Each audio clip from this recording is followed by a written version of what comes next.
Praise for Super Mario Bros. Wonder seems to be pouring in from everywhere, and it's well deserved. The game is truly great. On the long list of praiseworthy topics, almost everyone will at some point mention the animations. The animation work in Wonder is next level, but why? What makes it so good? Well, for starters, and this really can't be discounted, Nintendo wanted Wonder's animations to be good, so they had a larger animation budget. The game's producer, Takashi Tezuka, said, "Traditionally, our development costs have gone into the gameplay experience itself. Of course, that's absolutely essential, but this time we really wanted to pour some of that into the animations. People who are coming from the Mario movie are going to see that and think, this is what Mario does, this is how Mario moves, and we wanted them to experience something similar to that. So in an effort to do that, they poured more resources into the animation budget. Paying more animators more money with good working environments equals amazing animations. Who would have thought?"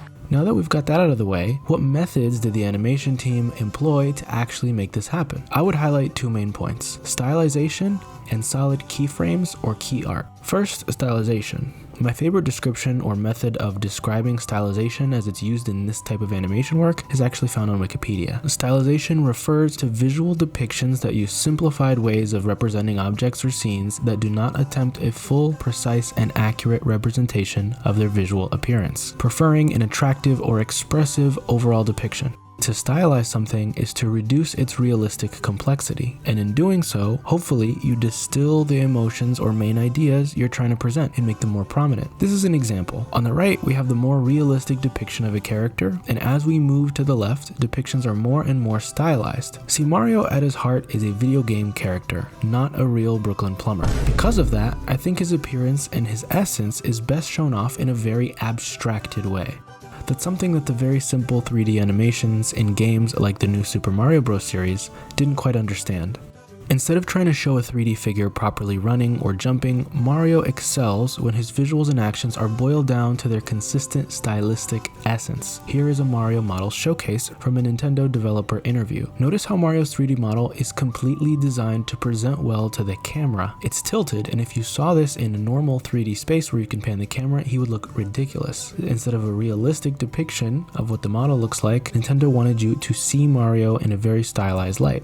But Odyssey had a 3D Mario. It did, but have you seen how expressive those animations are? Mario stretched, pulled, crunched in ways that would be impossible to demonstrate his fluid motion and give the player a pleasant game feel. His cartoony characterization is essential to portraying Mario properly. Wonder understood that and ran with it.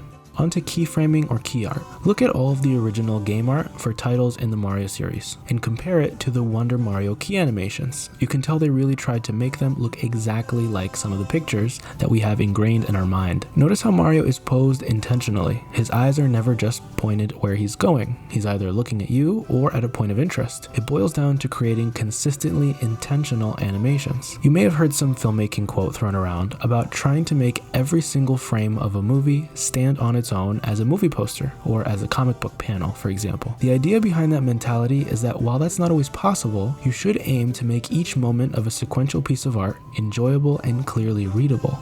The readable part especially applies to video games. Wonder actually runs with this idea and shows you a frame of you playing the course during the end screen every time. The player should be able to look at the screen and immediately understand what's happening and what state the player character is in. If Mario's jumping, he should look like he's jumping. This clear readability is essential to clean animations in games. Keyframes are literally the most important or key animation frames or single positions of a given animation. The rest of the animation should be filled in to interpolate or find the space between the keyframes. All of the keyframes of animation in Wonder are nearly perfectly executed, and there is very little space in between them. This makes Mario and friends quickly snap between their animation states, and this helps the controls feel even better to the player. There's no slow lead up to a jump or anything like that. Mario almost instantly switches into his movie poster jump pose. While decelerating at the end of a run, he'll hold his hands close to his chest to show he's trying to come to a stop. Even if it's only a few frames, the player can instantly recognize that the character is losing momentum quickly.